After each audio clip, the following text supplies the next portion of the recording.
This is the Mile High Five podcast with Carl Jensen and Doug Cunnington.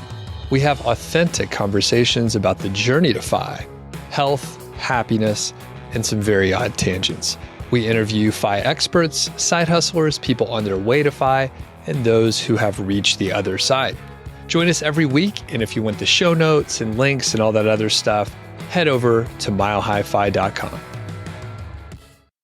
Hello, world. Welcome to the Mile High Fi podcast. I am Carl Jensen with my co-host. I'm Doug Cunnington. And our special guest, tell us who you are. I am Dan Manwaring. Dan, we go way back. I think we met, was that like 2016 or 2017? I think so. It's about 4 or 5 years ago now, yeah. Yeah. Why don't you tell the story of how you and I met? Yeah, it's actually a pretty embarrassing story for myself. We signed up for Chautauqua, and there was a Facebook group, and I'm sure we'll talk about Chautauqua later, but there was a Facebook group, and everyone's like, oh, I'm from here, and Carl was like, I'm from Longmont, and I was actually going for a work, like a 3-day work meeting, and I was like, oh, Longmont. I'm like, yes, that's where Pete lives. Yeah, that's where Mr. Money Mustache lives. I'm like, we got to go up there, and so I was like, hey, Carl. I was like, yeah, we'll be in town. And then, of course, Carl being Carl, who now I know him, it totally makes sense. He's like, oh, hey, we're in Longmont. Why don't you come over for dinner? And we're like, yes, this is amazing.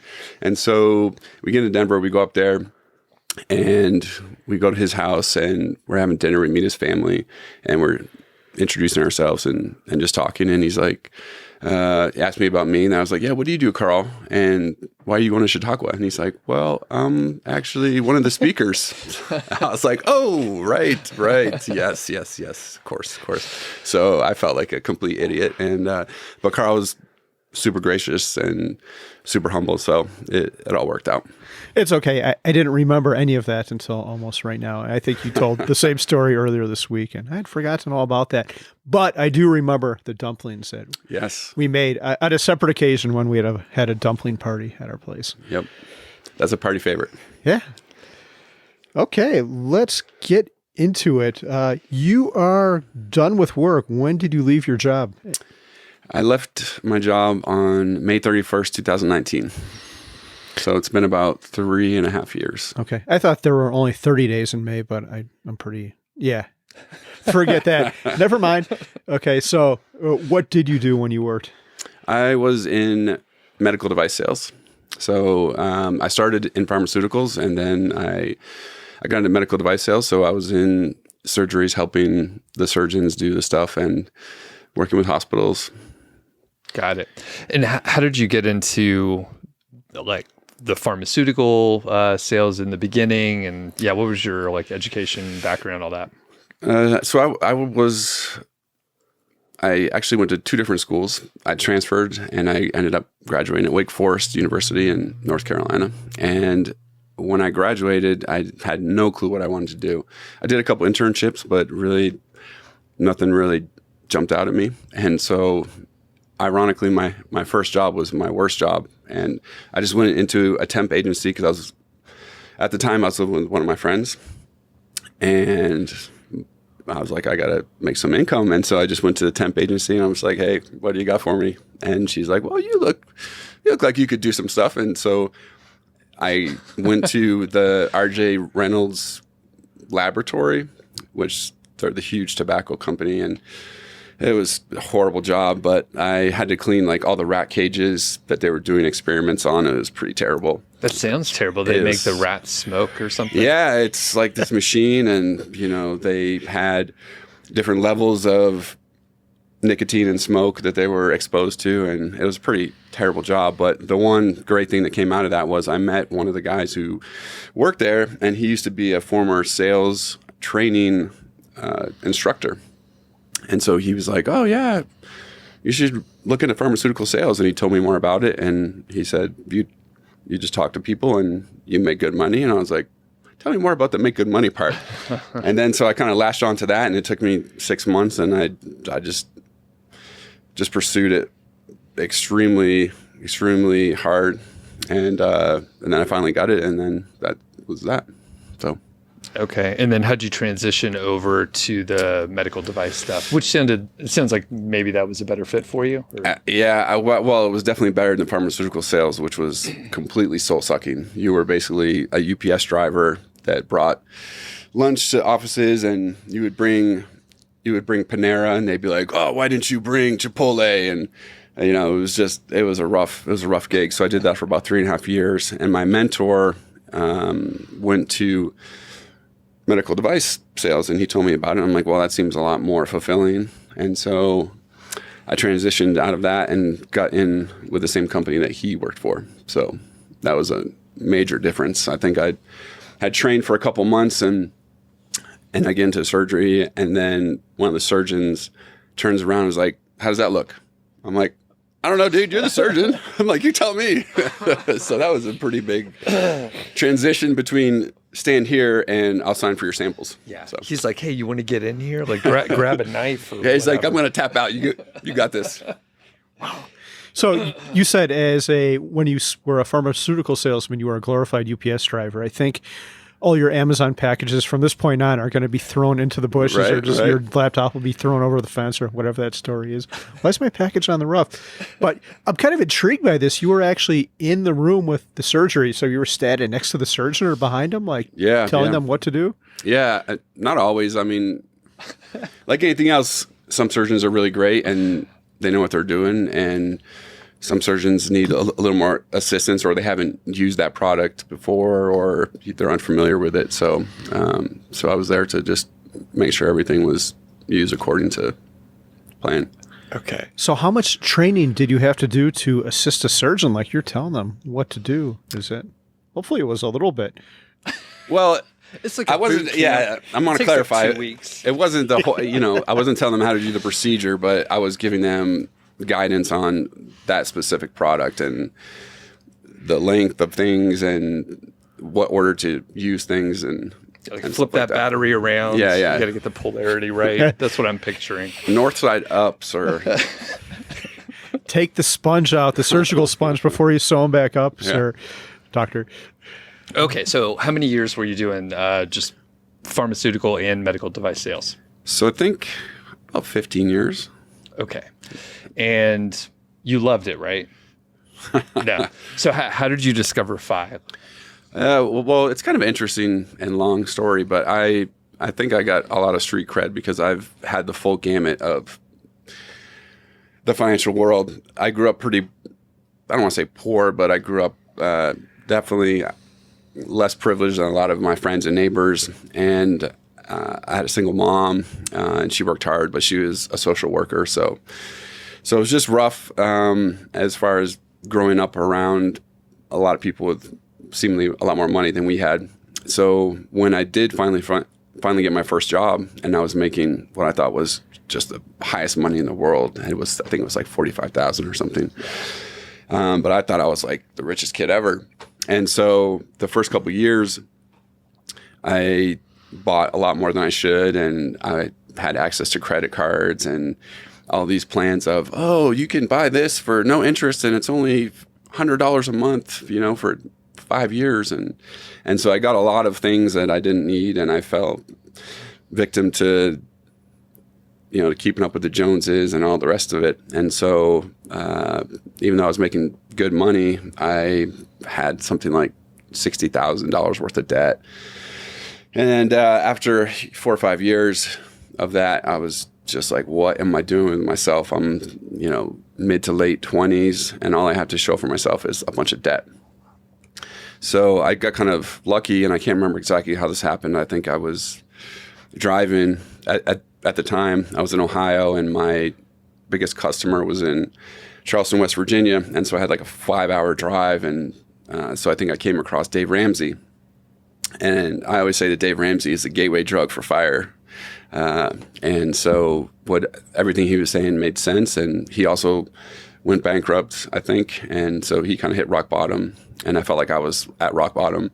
And so I just had gazelle intensity, as he says, and just kind of completely turned my life around that way. And I just worked hard. And the hardest thing to pay off was student loans, because that, I know you got something from it, but at least when you have credit cards, you're like, oh, I can see that TV that I bought. Right. But, for student loans, you're just like, God, this is the worst. So that was the roughest thing. And after that, there was a period of, I don't know, 5-6 years where I had no debt, but I didn't really know what I was doing. And so I just kind of spent money on things I didn't necessarily need, but wasn't excessive. And I still had some cash left over,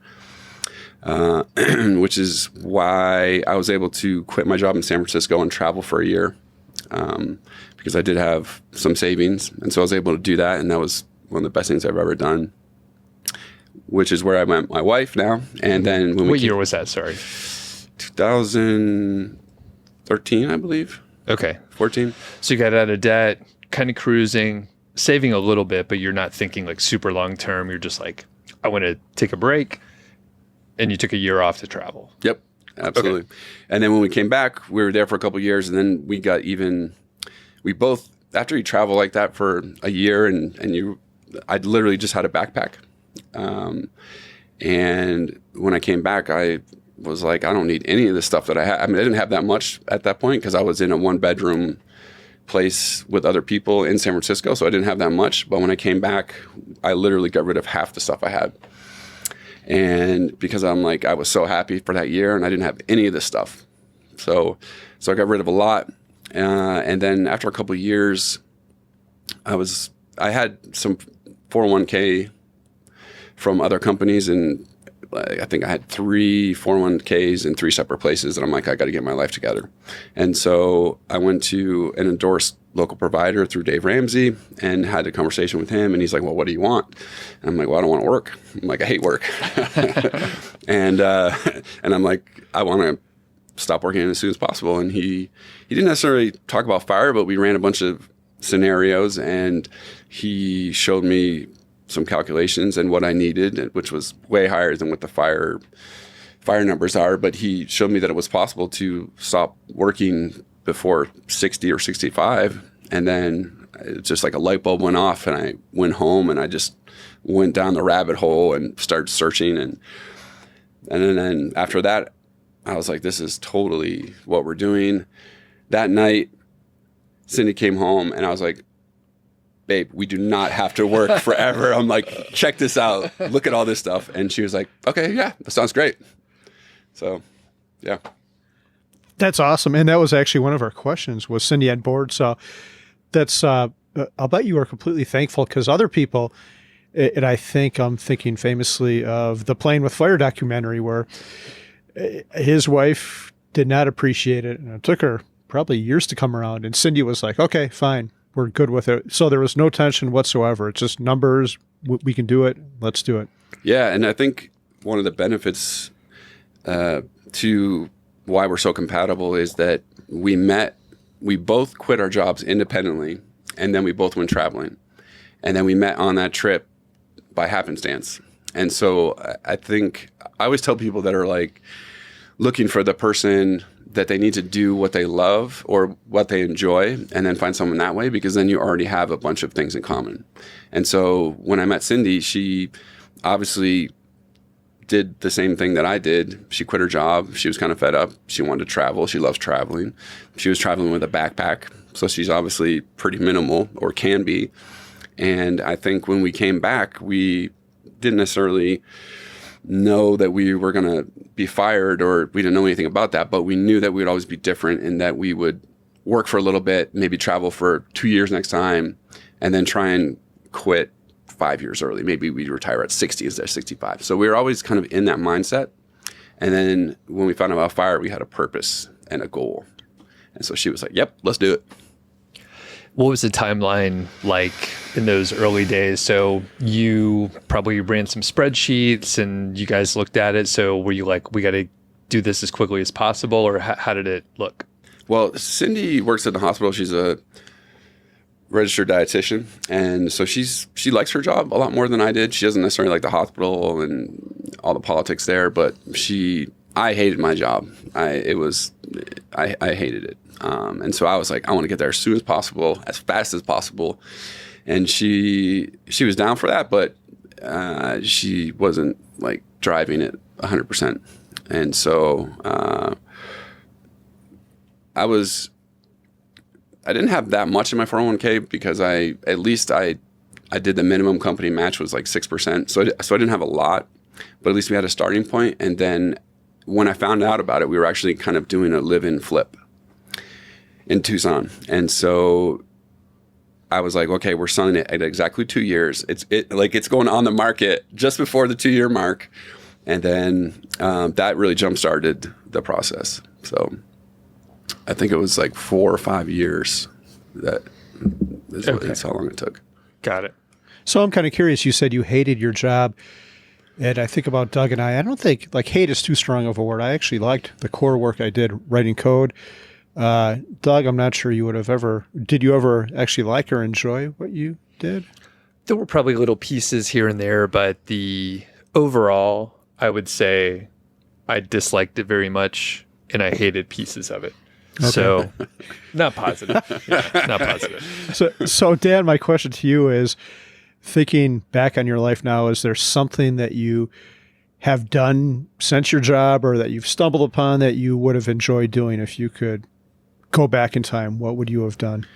That's a great question because I think, I don't know if I necessarily would have done something different with my job or any of that, but I think one kind of regret in retrospect is that I just went whole hog, completely balls to the walls with a disregard for everything else but maximizing money and getting out as fast as possible. And I think I know that I sacrificed a lot to do that. And I think if I could do it, I know if I could do it again, that I would do more enjoying of kind of life. And I know Brandon talks about this. He kind of went way too aggressive sort of towards the end. And I know I made some pushes for us to make some moves and to do some things, and for Cindy to do some things that I know put a lot of stress on us. And I think I had a panic attack at the end. And so that was the final straw. But I know it was because I was just pushing and grinding so hard with the single mindset that I sacrificed a lot to do that. Is your personality driven in that way where it's like a singular focus and you don't balance that well? Yeah, I think I'm kind of an all or nothing guy, and which is what I did when I got out of debt. It was just like whole hog, all in. And I think that's just my personality. I'm just like all or nothing. Yeah. Which can be good, but it's also can be very bad. And I think I experienced the bad aspect of that towards the end. So, but we also there was no Coast Fire. There was no Barista Fire. I think a lot of those things have come from some of the lessons maybe of me and Brandon, and I'm sure other people that just kind of went too hard. And so, yeah. Can you tell us more about the panic attack, or you don't have to, but whatever sure. you want to share? I'm happy to share because if it can help someone out there, and then that would be amazing. Because so we basically moved 3 times, and I mean this could be like a whole long story, but I just moved and took jobs and did things that were just like added exponential stress to my life. Like for instance, when I was quitting my job in Tucson, I had to stay till the end of the year to get the company match in the 401k. But Cindy had already moved to California for her job. So I was commuting. And then right when which was extremely stressful to kind of balance that out.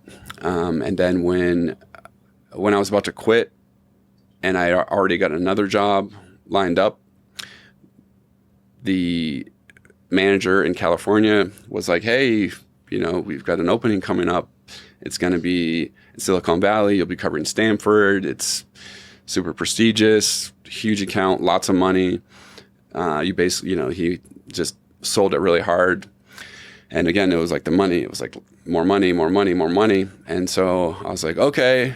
And then so I kind of had to balance the 2 jobs for a minute and then quit that one. And then right when I was stopping commuting from Arizona to California, I then had to commute from Monterey to Silicon Valley and cover Stanford, which is like another hour and a half drive in in California traffic. Yeah. And so I was balancing that. And so just did a lot of things like that that just put unneeded stress on me and us. And then I convinced Cindy to leave that job and get a job in Silicon Valley because there was more money. And so, she kind of had this dream kind of gig lined up that she was going to be a director of the hospital, like a really, really nice 5-star hospital. So I convinced her to quit and get a job in Silicon Valley. And then we had to move. And that, that was all in like a very short window. And it was all to chase the money because I said, well, if I take this job and you get a job, we can be done in a year instead of like 2 or 3. And that was just terrible. So, man. So then, anyways, and then finally, like it wasn't working out because Silicon Valley is just the anti-FIRE. Yeah. It's just everything that we don't believe in, mass consumerism and all that kind of stuff. And so we quit, and then we moved to Arizona. And then during all this was happening, our dog was getting old. And she was kind of just like our rock, and she was basically our kid. And I had her my whole working life.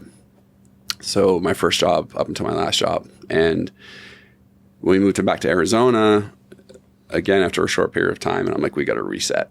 And then I got a job that ended up being not that sweet, and the manager quit, and so just kind of left me hanging, and it was just kind of really stressful.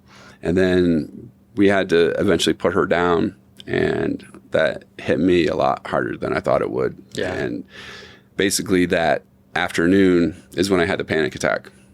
Shit. And it just, I knew it would hurt me, and I knew it would be really hard, but I didn't realize how hard it was going to be. And I just it was just a mess. But that afternoon is when I had the heart attack. I felt like I was having a heart attack, like literally. We were driving, and I just got flushed and had just like the classic panic attack. And I was like, we got to go to the hospital. I'm having a heart attack. Yeah. And anyways, but that was kind of the last straw. And then basically after that, I just had all this other stuff happen, and got it. Yeah. So that was just like, she was our therapy dog more than obviously I knew it. And so after she was gone, I just snapped. Yeah. Damn. Wow. Yeah. So anyways, yeah, so not to be a Debbie Downer, but all the other stuff up to it is what caused all the stress. So I mean, again, if I could say anything, it would just be to not be so aggressive. Yeah. Now, you're more of a Dan Downer than a Debbie Downer. So are you decompressed now? And if so, how long did it take you to decompress from all this? That's a really great question. I heard you ask someone else this, and I think I wish more was talked about this, because nobody really talks about it as much as I think they should, because there's so much information out there about the journey to FIRE and how to get there, and that path is super simple. I mean, it's super simple. It's not easy, and it's hard to do, but it's very simple and it's very straightforward. But once you get there, it's kind of like, then what? It's kind of the Wild West still. And I think I don't know if you guys have heard that analogy, when you date someone and like you love them and you've had a serious relationship, it takes like twice as long as you dated them to get over them. I don't know if you guys ever heard that. Yeah, I thought it was like months, but I thought it was like there's 2 something months like for 2 that. years. No, yeah. Anyways, I think it's kind of like that, because I've been retired about 3.5 years, and I still don't think I'm like 100%. Mm-hmm. I think to my detriment, I basically, the first 3 years were kind of like adult spring break. So I just had it in my mind throughout the whole journey, as I was super stressed, that as soon as I change all these external factors, the internal part will take care of itself. And it's kind of the arrival fallacy, and it's just not true. And I've heard, like, no matter where you go, there you are. And I always thought that was so frou-frou and so dumb, and I just laughed. I was like, you're an idiot. But now I'm like, that was one of the wisest things anyone's ever said, because I changed all these external things, and then once I quit, internally I was still the same messed up person. And so I thought I had to like have all this fun, which I did. I mean, we had an amazing time, but I didn't really, I still have like some issues. You know, like I don't sleep as well as I should. I still have some apathy that I think is related to not being decompressed. And I just didn't have the capacity to kind of work on myself. And I feel like now, finally, I'm starting, like the past 8 months, we've really started to get healthy again and started to do a lot more things that I know that are hard or that take effort, but are beneficial. So, yeah.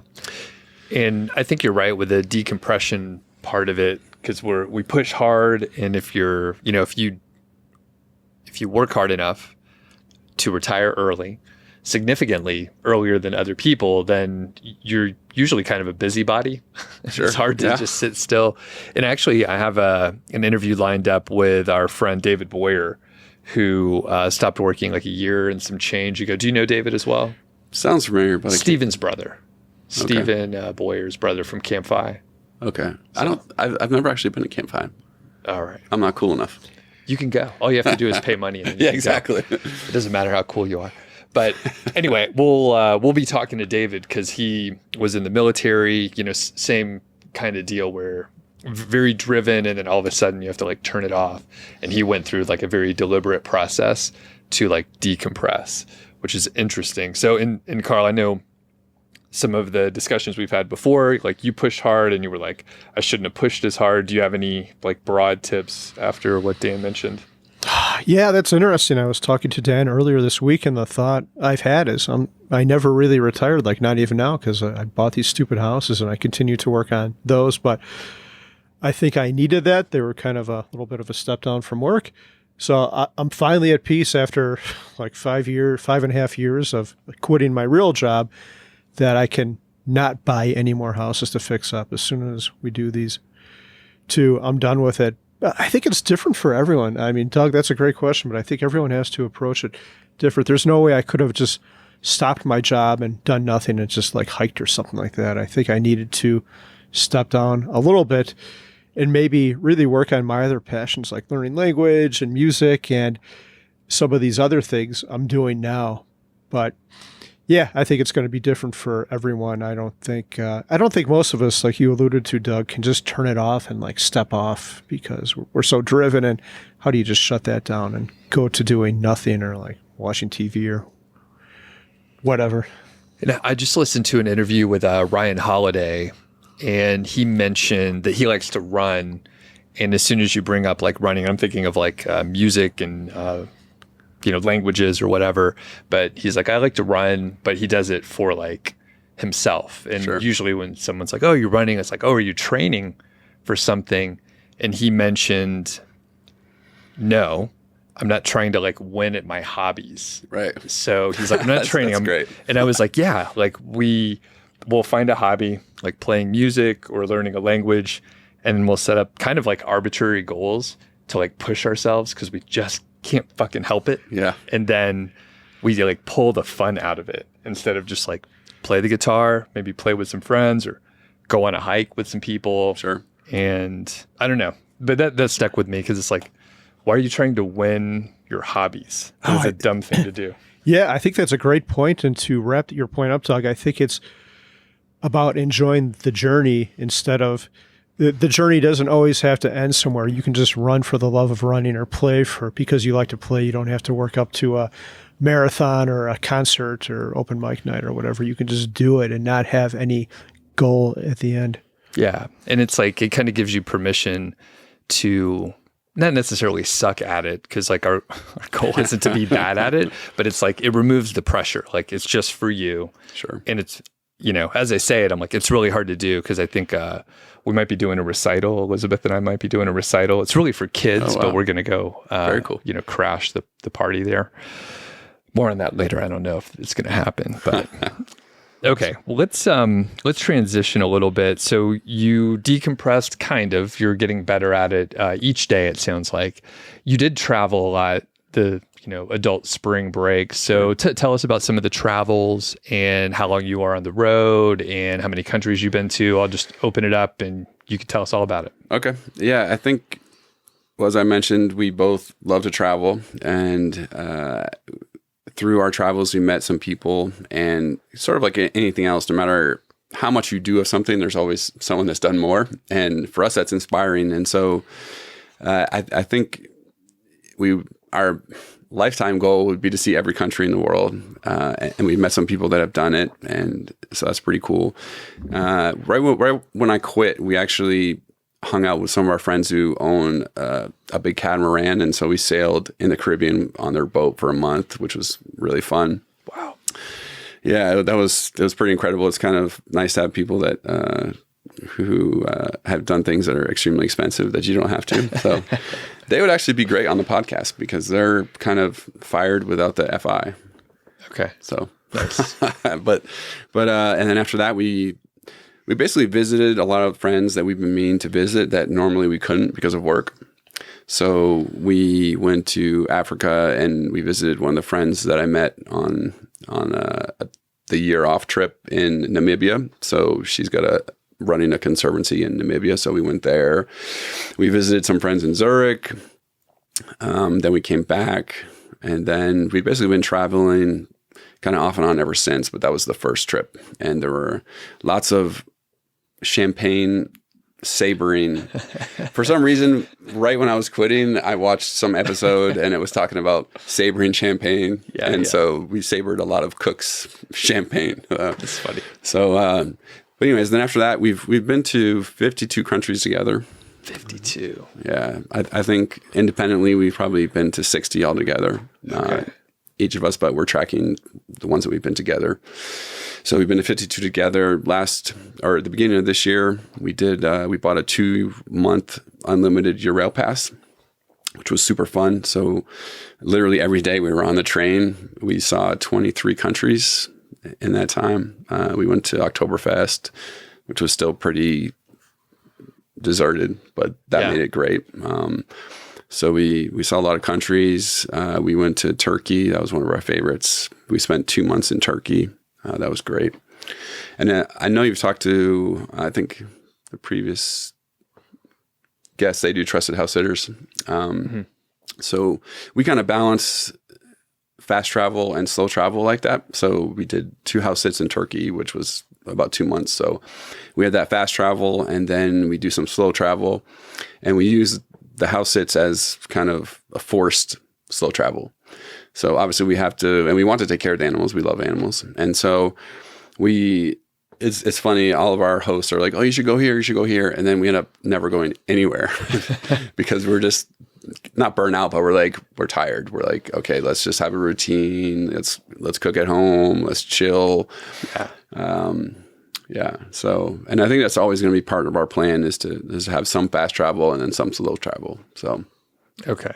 That's cool. Yeah, I definitely dig the slow travel. And yeah, the fast travel can be a little exciting, but as I'm getting older, I just get super tired like really fast. A lot of the activities I do end up being drinking.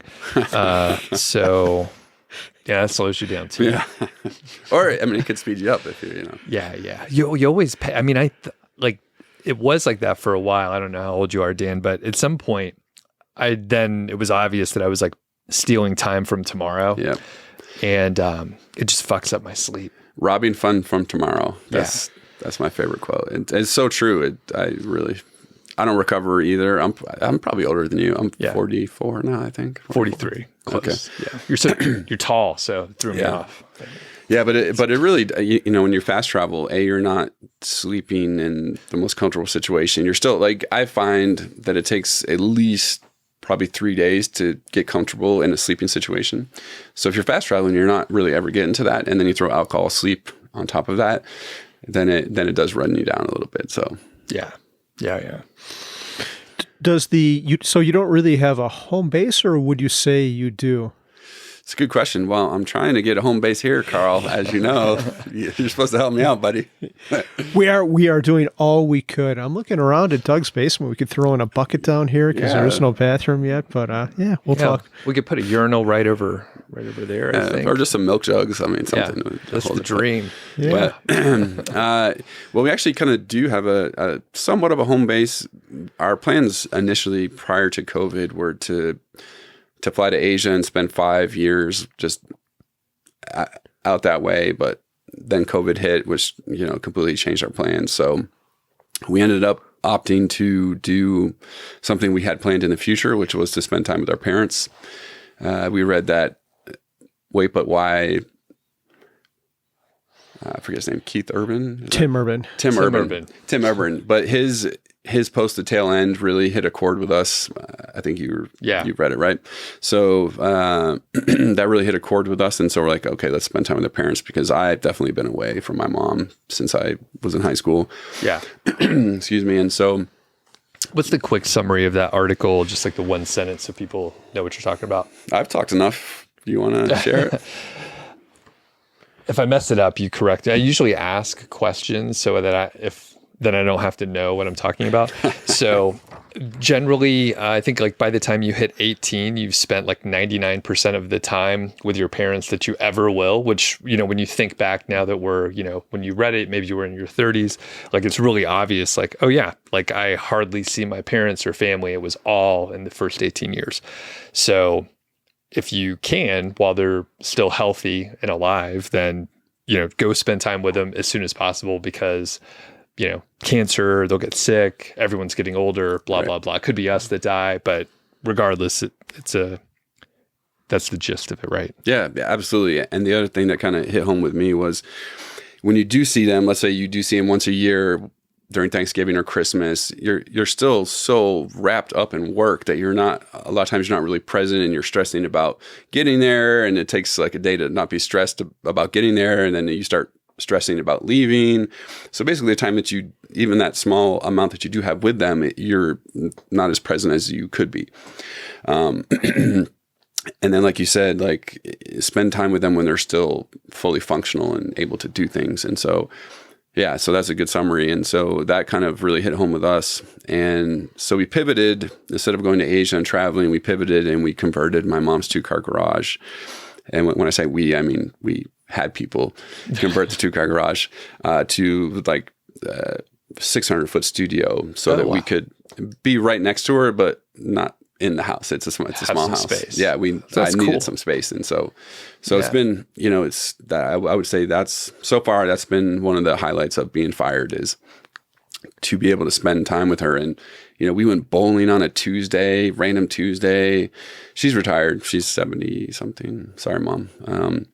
And so she's retired. And so just to be able to go, she shops for this, this older lady, and she brings her groceries. And so just being able to go do errands with her on a, Thursday. And we've done some fun trips, and even just to have her over for lunch and watch a movie during the day is such a luxury.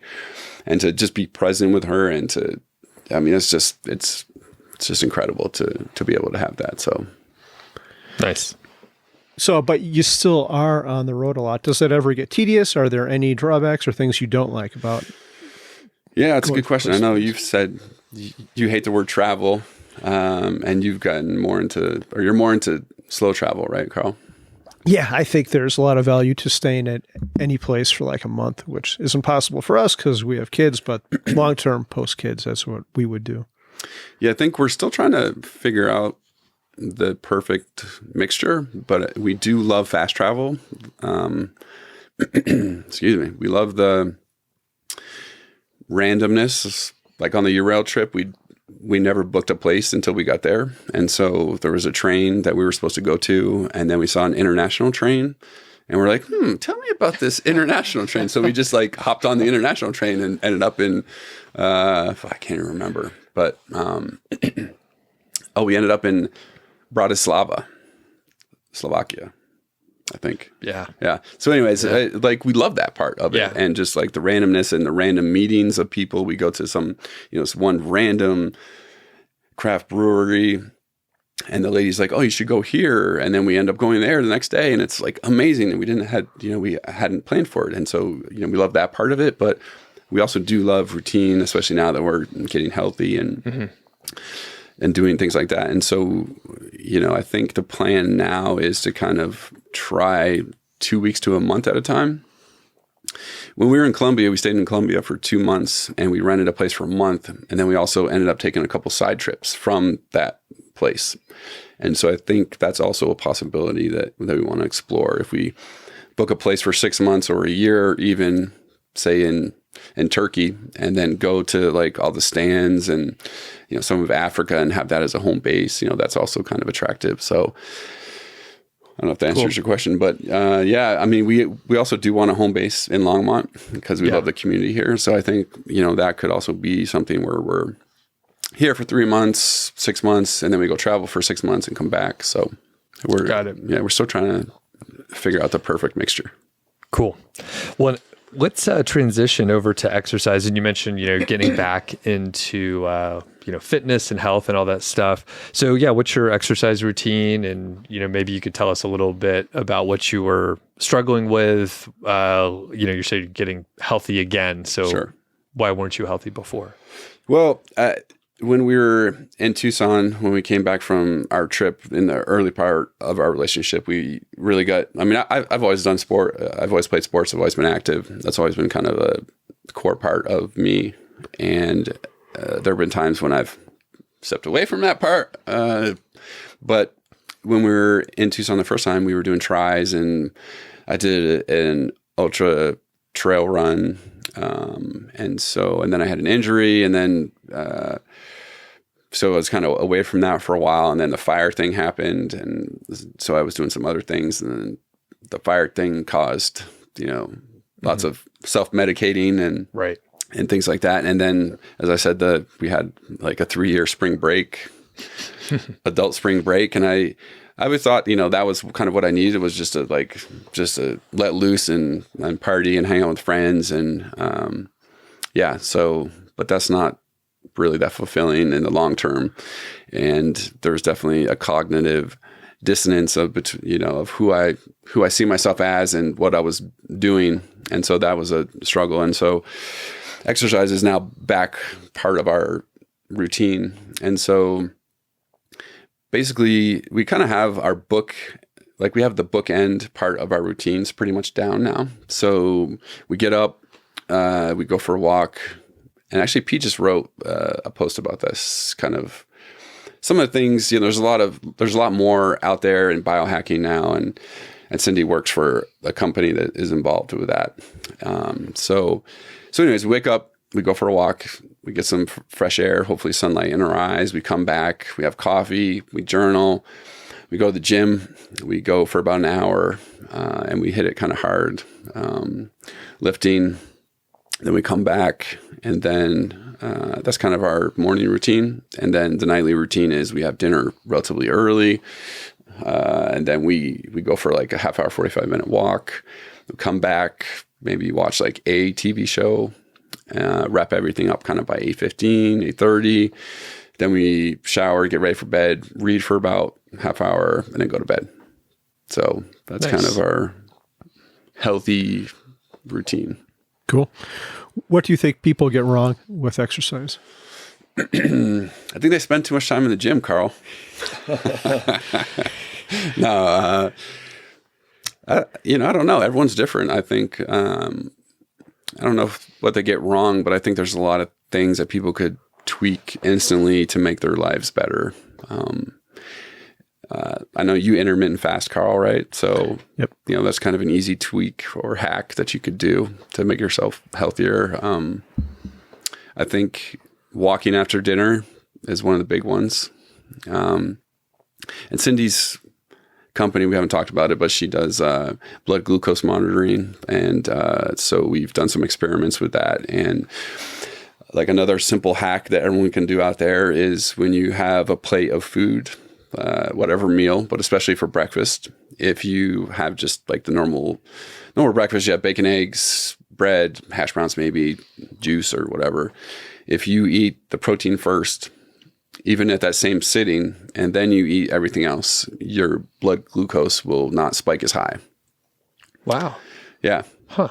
It seems crazy. I mean, like literally, you don't even have to stop eating. You basically just have a couple bitefuls of the protein and then eat everything else. It makes a big difference between eating just the carbs first. Gotcha. And I guess would that translate? Is that only for breakfast time? No. But anytime. When you're in a fasted state, there's a more of a pronounced. Got it. Okay. And then does that also mean, let's say I'm about to have like pasta for dinner, lasagna, for example. I'm fasting too, so you're talking about food, so I'm getting really hungry. So let's say lasagna with a lot of cheese on there, a lot of sausage and meat, and I have like a protein shake beforehand. Does that have the same impact? Just get the protein first is kind of the idea? Yeah, I would think so. I mean, I wish she was here because she's the expert, but yeah, I would say it's basically whatever hits your system first. I think there's the biggest excretion of enzymes to handle that. And so, I mean, that's the idiot version answer. Okay. That makes sense. This is not financial or medical advice, or it's not advice at all. Please consult your doctor or dietitian. Yeah. Okay, that's cool. Very good. Well, I mean, what have you guys, because I'm obviously really interested in this, what have you guys experimented with and sort of found works for you in this department? With in fitness or like food or, okay. Well, fitness and just health. Yeah. Well, we already mentioned that the fasting is really good. I don't do it every day. Like for a little while, I was doing it every day. And then I think I realized and or heard probably on like Huberman or something that you need to cycle because your body just gets used to whatever it is. So I'm doing it most days. And usually I won't have like my favorite kinds of breakfast, which is like pancakes and hash browns and a lot of starches and like other Lucky Charms carbs. And Cinnamon Toast Crunch. Yeah, all this stuff that I love. Remember toaster strudel? I used to eat that as a kid every day. Pop-Tarts, all the good stuff. And I think, for me in going to the gym, I do spend a lot of time there on some days. And if I had my way, I would probably spend like 2 or 3 hours. And I just enjoy it. Like, I guess I grew up going to a gym and like, I just like it. So I'm not trying to get out of there really fast. We're here in Colorado. So if I can walk outside or do something outside, like I'll probably do that. Like that's better than doing like fucking cardio, the elliptical machine, watching YouTube. Like I can walk outside and that's much better. But I just like the habit of going. So even if it's not a great workout, if I'm really tired, if I'm just like, I'm not feeling it today, I still go. And it's like 5 to 7 days a week. Like I'm doing something like fairly active. Great. So it's only like a travel day where I'm at the airport for most of the day when I don't do anything. And even then I'm like, I'm just going to walk up and down the concourse and, just go do laps there. So, yeah. What about you, Carl? Yeah, there's two things that come to mind quickly. The first one is, I remember as a kid, everything was about low fat. So my mom would buy like shitty sugar cereal. Oh, yeah, sure. Which is probably about the worst thing you can eat. Sugar's like a drug. You eat a bowl of that, and then 5 minutes later, you want another bowl of it. So the two most important things for me, the first one is the de-emphasis of sugar in the diet. Like I try to avoid it pretty much altogether, and fat isn't necessarily bad. So that's number one. The other one is just more of an emphasis on, you kind of alluded to this, Doug, strength training versus cardio. I guess my end goal, or my goal, is to live successfully to an old age, meaning I don't want to have to rely on other people. So if you want to do that, you really need to get strong so you're not going to break a hip. And another side thing real quick is balance. You don't want to fall over. So sometimes I will do that step thing at the gym, but I walk up real fast and then I'll stand on one leg and go down and just see, like doing balance exercises like that. That probably doesn't make much sense because there's no visual, but yeah, I think strength is pretty... I can picture it. The Stairmaster, you mean? Yeah, well, there's one thing, it looks like a mini escalator, so I'll walk up and then just use one leg or not touch the bars or hold weights on it, so I'm not steadying myself. I'm forcing myself to balance. Mm-hmm. But yeah, I think everyone should do strength training. And I remember as a kid, like, the only people who do that are like meatheads or whatever, like dudes who want to put on big muscles. But no, everyone should be doing that, and probably starting at a pretty young age, like in maybe late teens or early 20s, because I think that's when I was listening to Huberman, or maybe it was Attia. I think it was Attia, but it makes the most difference when you're young. So. Yeah, he's great. He's got the centenarian Olympics, he says, right? Yeah. So, and I think that's genius because I always like working backwards with the goal in mind and then working backwards. And so he's basically sort of what Carl said. He wants to be functional until he's 100. And so, that's kind of, that's a great way to look at it. And I think it's important because my mom, bless her heart, she struggles sitting up. I mean, not sitting up, but standing up. Mm-hmm. And I mean, it's so easy to happen. You atrophy so quickly. And as you age, you atrophy even quicker. Right. And so, you don't use it, you don't use it, you lose it. So yeah. And it happens so slowly that you don't realize it. But yeah, like getting up from the floor, I think that's one of those, like, just get up from the floor. Yep. Like it's so simple. Like a little kid could just pop up, but then, you get old, your flexibility's off, you start creaking. Yeah. Okay. Well, as we're wrapping up, anything else exercise, fitness wise, you want to throw in before we wind down? I think one other good thing, and Carl kind of reminded me, but we've been cycling with keto. So I think keto is not, I mean, again, I'm just an idiot in a studio with a mic, but I think it's really important to cycle with that for even like a week to 2 weeks is more than enough, but you get to deplete all your glucose and all the carbs and crap and crud that you've been putting in your body. And again, I'm not the expert. She's not here today, but essentially you deplete your stores and you train your body to be able to use fat for energy instead of only be using carbs. So when you get the hangries, it's because you don't have carbs and you're super dependent on carbs. But when you train your body, you do cycles of keto, you clean those systems out, you train your body to be really efficient at burning fat for energy, and you really never get the hangries. Yeah. And so I think that is a kind of a key thing. Cool. Have you ever done keto or gone to that level? Yeah, I have. It's difficult because everything, like ketchup has a ton of sugar in there. But I found it valuable too, and I think it's a great idea to cycle. You saying this has made me want to do it. I don't think it's pretty hard to keep it up long term because, hey, you're invited over for dinner at someone else and everything has carbs in it. But yeah, I like your idea of cycling on and off. Yeah, I mean, I think even a week is plenty, Yeah, I was going to say I could do a week. Have you ever tried it? No. No. Let's do it. We'll get started. I want a progress report. I know. I just have a little pizza upstairs I need to finish from the other day. But other than that, I should be good to go. But I probably will check it out, especially like you said, a week I can handle that. And I used to be really like dependent on carbs, but I think now it would be like not a big deal at all to do. I say that, but then, catch me that week and I'm like, Give me the anything. Pizza. Yeah, give me bread. Give me a fucking loaf of bread. Okay, cool. What does a perfect day look like for you? So I like that question, and I've kind of been working towards that. And Pete, I think it was Pete. I believe it was a podcast, and someone asked him like, "What's happiness?" or "What's a perfect day?" Something like that. And then his answer kind of really struck a chord because happiness is like the $1 million question, right? Like, if everyone had a formula for happiness, like everyone would be happy, or if it was easy. And I think happiness to me is doing a bunch of things that make it a good day consistently. So what I said earlier, basically waking up and having coffee, having that morning routine, working out, getting a physical workout, a physical exercise would definitely be part of that day. And then I think having something during the day that gives you purpose and happiness mentally. So whatever it is, learning a new language, doing photography, helping volunteer, just something that brings you mental happiness and purpose. That's something I'm still trying to really hone in on and figure out. And then again, having healthy eating. So like having a healthy dinner, having it early, going for a walk after, reading. Those are things that when I've done, I've just like, I didn't feel euphoric and I wasn't like, I am truly happy now.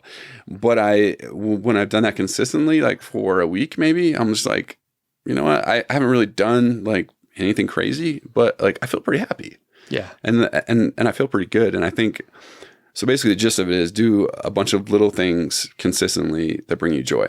And I think that was kind of his answer. And I'm like, that's a great answer. And I think there is no like formula for happiness except for that. And it's not necessarily easy, but it's worth it. And that's a great answer. I like it. As a kind of a counter, I'm curious. So you talked about clean eating, and what do you eat after you cycle through keto and you eat whatever you want? So what do you get? What's your guilty pleasure food? Well, pizza is like, I would say pizza and dumplings are like my number. I mean, if I could have pizza and dumplings for the rest of my life, I'd probably, like, if I had one food, it would either be pizza or dumplings. So, and then even when I go off keto, I don't necessarily go crazy. You're going wild. Yeah. Cause that's not necessarily good either, but I would say my cheat days or things, my guilty pleasures are definitely pizza, beer, obviously. Yeah. And dumplings. I could have dumplings every day. And I'm sorry we couldn't give you beer, but it's quite early in the morning, even for us to be drinking. If only we were at an airport, then it would be socially acceptable. All right. Carl, do you have anything else? Yeah, no, that's all. All right. Where can people find you? If there is anywhere, you could be off the radar. I don't even know. Yeah, not to give you a long answer, but if I could do a little side story. Yeah. So as we were getting to FIRE and on that journey, I was like, I love photography. And I was like, we're going to be influencers. I'm like, we can retire earlier. We can get free stuff. And I just was like, I created a blog name and I created a page, Instagram handle and all this other stuff. And then as I got closer, I realized like, this is just more work. I'm like, I don't want, I don't want to do more work. I mean, this is ridiculous. So, we are at bigoxlittlebird.com or on Instagram, bigoxlittlebird, which is also another long story, but It's basically our names in Mandarin. So, oh, gotcha. Cool. But we don't post much. So if anyone is listening and goes there, all right.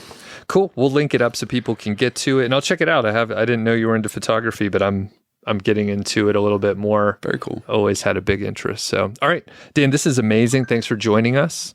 Honored to be here. Thank you. Yeah, really appreciate it. Cool. Thanks, Dan. Thank you, guys. Thanks for listening to the show. That was the Mile High 5 podcast, and I'm Doug Cunnington, the balder host, and Carl Jensen is the cool, sexy one. If you dig the show, please do 3 things for us. Number 1, tell a friend, a family member, an enemy about the show. We really don't care who you tell. Maybe forward them a specific show that you know that they will like. It's the single most helpful thing that you can do to spread the word. It's like giving us a virtual high five, and actually we don't give high fives in person, so the virtual kind's pretty good. And more importantly, your friend or family member or even your enemy will appreciate the fact that you were thinking of them. Number 2, make sure you're following or subscribed on your podcast app, Apple Podcasts, Spotify, Overcast, YouTube, whatever you're using, and that way you won't miss a show. And number 3, please leave us a rating and review. We read them on the show occasionally, and you might hear yours out there on an upcoming episode. Quick disclaimer, this show is not financial or legal advice. I'd actually be surprised if it sounded like it. It's really just for entertainment, and that's at least what we're hoping for. But seriously, get advice from professionals. Carl and I are just 2 guys with microphones that sit in my basement and talk. So we'll catch y'all next week.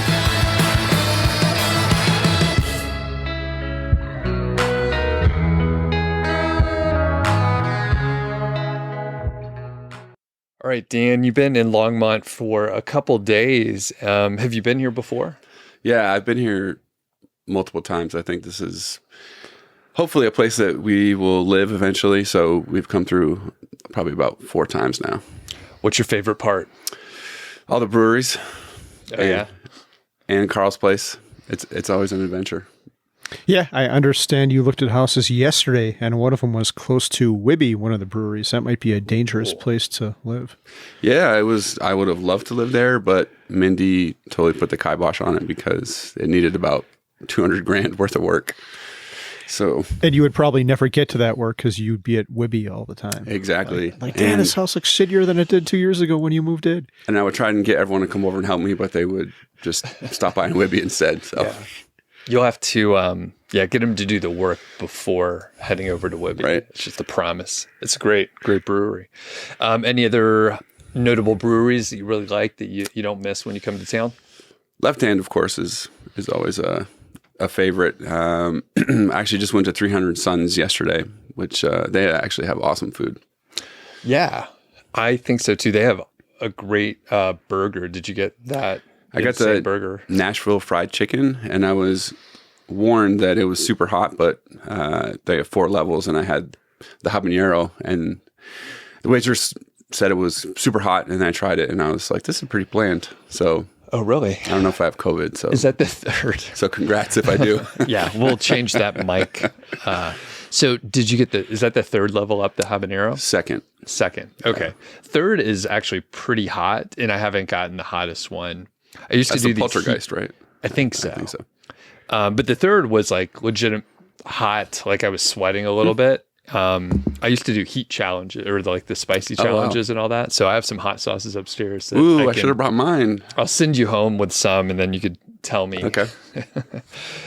All right, cool. And then Carl, have you ever had the 300 Suns like super hot stuff there? I have never even had any of their food, although I've heard, like you said, Doug, that it's real good. Yeah, we'll have to check it out. I think Carl's a beer snob, and so that place hasn't made it to his list yet. Yeah, you know what? Someone was trashing on 300 Suns, and they were trying to get me to go somewhere like the place we always go, Whibby, I think. And I drink a lot of beer. The beer at 300 Suns is fine. It's great. Yeah. So I'm not sure why this individual had an issue with it, but the food's great. The beer's good. 300 Suns, if you want to sponsor us, we'll do it for actually free, like we're doing right now. But we'll do it for food and beer though. So okay. Yeah, the next episode should be at 300 Suns. Yeah. There you go. Live from 300 Suns in the brewery. That would be a great shtick, actually. You guys should do all the breweries around here. That'd be awesome. We'll just get slammed in the morning and waste away.